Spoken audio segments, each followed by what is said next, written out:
La Ouija no es un juego. Eso lo dicen todos.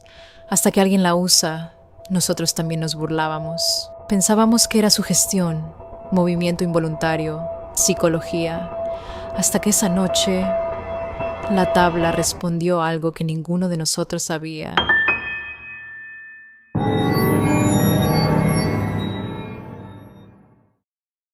Toma asiento, ponte cómodo, porque esto es el último despertar. Esto pasó en 2021. Fue en casa de mi tía, en un pueblo pequeño cerca de Atlisco. Casa vieja, patio grande, habitaciones con puertas de madera gruesa, de esas donde las bisagras suenan aunque no las toques.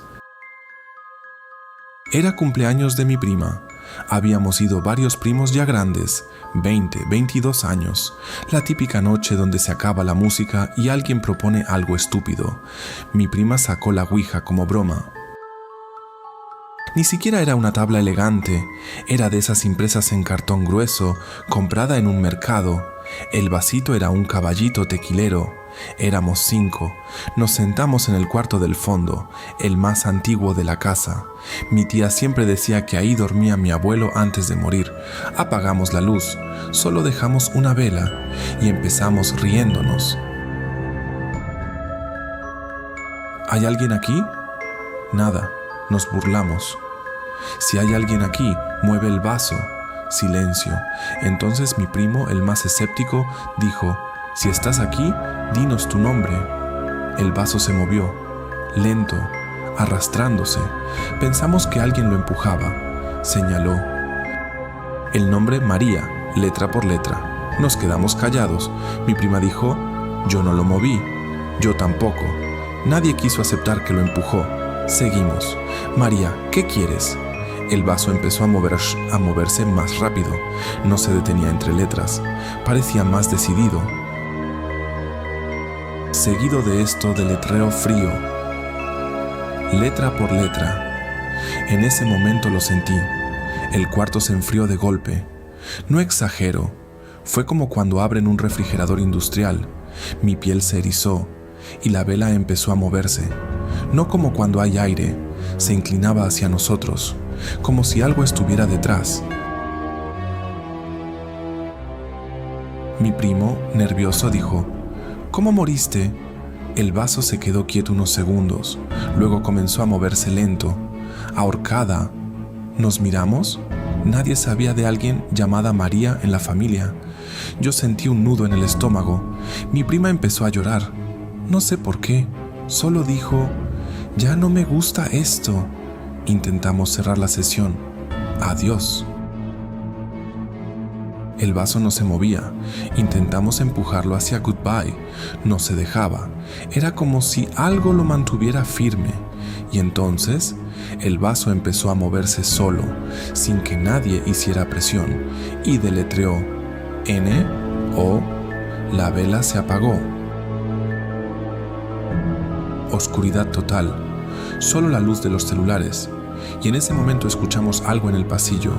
Un golpe seco, como si alguien hubiera cerrado una puerta fuerte.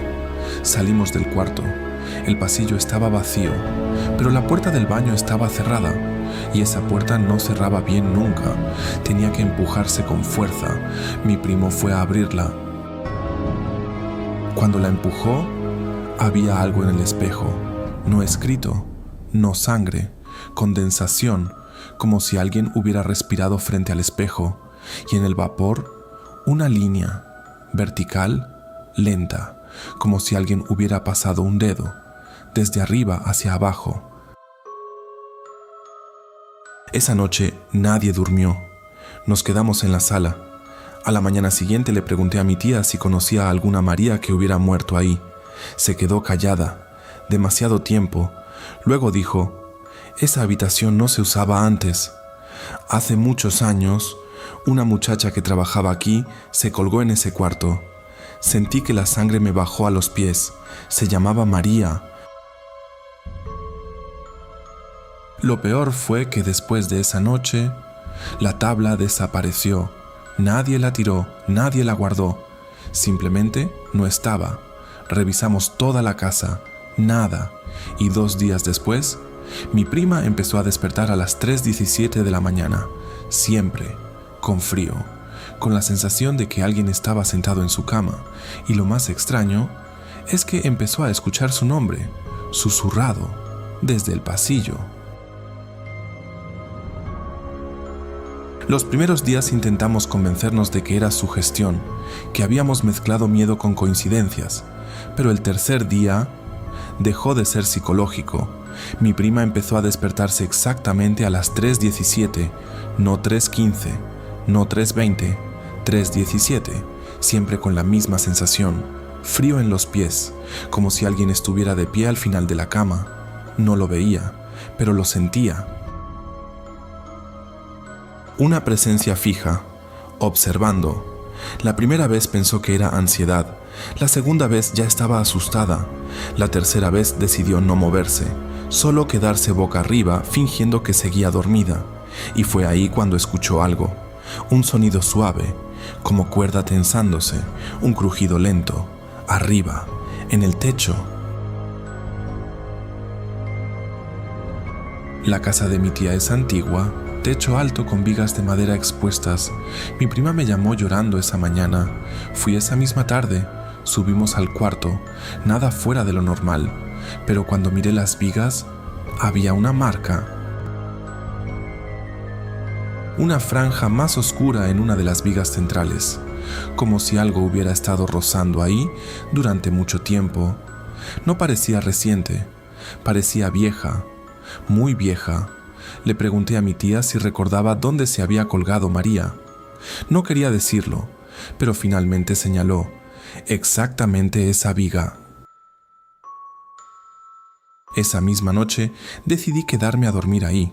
Quería comprobar que no era sugestión. Nos acostamos temprano, dejamos la luz apagada y esperé. 3:17, como si alguien hubiera puesto una alarma invisible. Sentí el frío primero, en los tobillos. Luego el colchón se hundió apenas, muy leve, como si alguien hubiera apoyado las manos.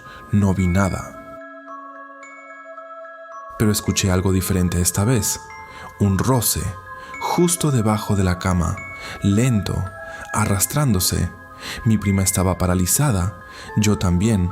No era sueño, yo estaba completamente consciente, y entonces sentí algo tocar mi pie, una presión firme, fría.